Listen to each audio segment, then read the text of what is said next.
Okay, as you can see here, we've got a kind of a faded black canvas roof. Today we're going to clean it.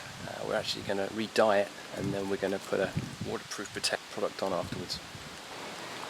Okay, the first thing I'm going to do is get the hood wet. Before actually applying the cleaner, I'm just going to apply the cleaner straight to the hood because it will dry up in seconds. Getting the hood wet first will just make the cleaner go further and give me more time to work it in. Okay, so here we go.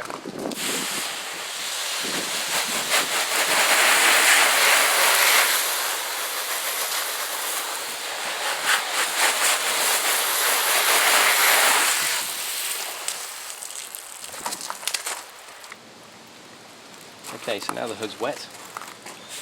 Just get the cleaner, just spread it around, a section at a time, and I'm actually going to use a brush. Now this is going to help to actually work in the cleaner, help to break down the dirt.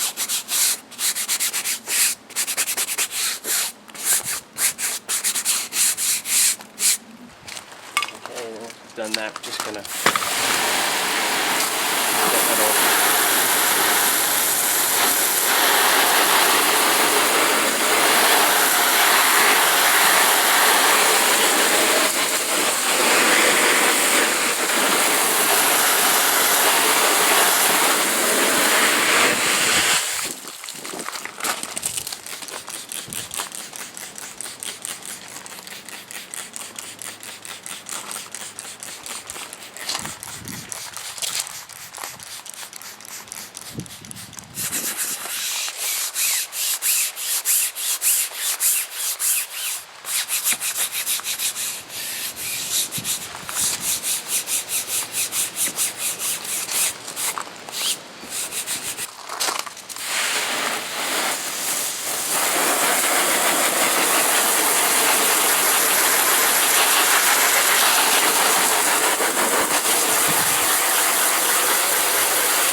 Okay, now we've finished cleaning the hood.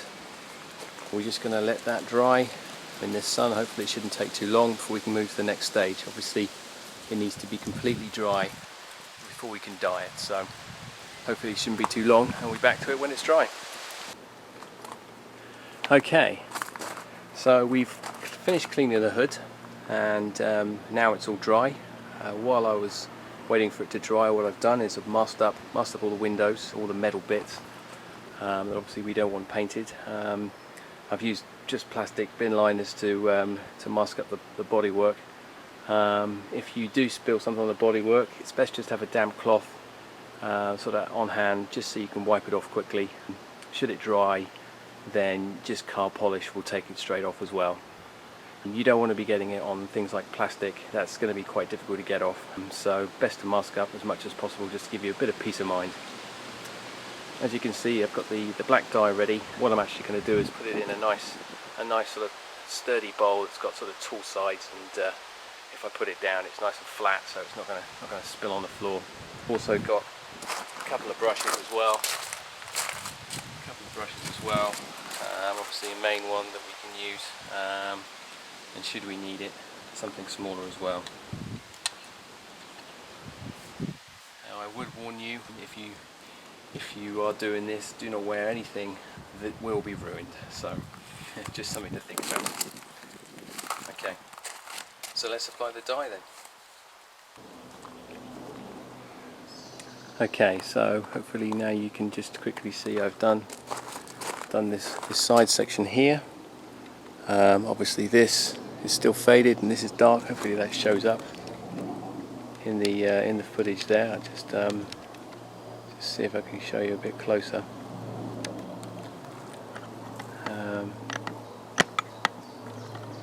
The darkness and the light.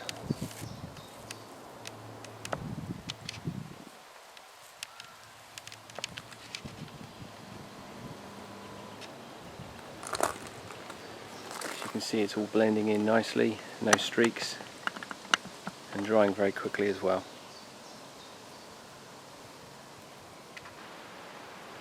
Okay, as you can see, the dye is now complete. That took one bottle of 500 ml. Sometimes it does vary from different types of canvas and how absorbent it is to how much your hood will take. A safe bet is 2 bottles really. You don't really want to be running out. Once you've sort of masked everything up like this, obviously if I've run out now I'm in trouble. So 2 bottles is normally the best bet on most hoods. Okay, now the hood is dyed, I'm just going to add a little bit of waterproof protection. Now this isn't necessary particularly, you don't have to apply it after canvas dye, but it is a good idea. It just adds a little bit extra protection and helps the water to bead.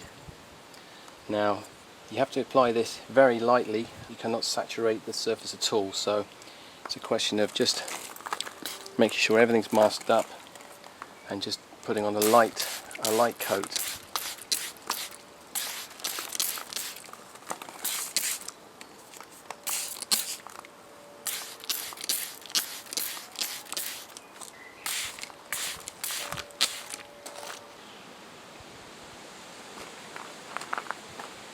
And there you go, one complete hood. It does require a little bit of patience to do it. It's taken a little bit under 3 hours to do the whole thing. It's best to take your time, make sure you have enough time to do it, and make sure you have enough products as well. But it's certainly worth doing if you have the patience. As you can see, it's looking in much better shape than it did before we started.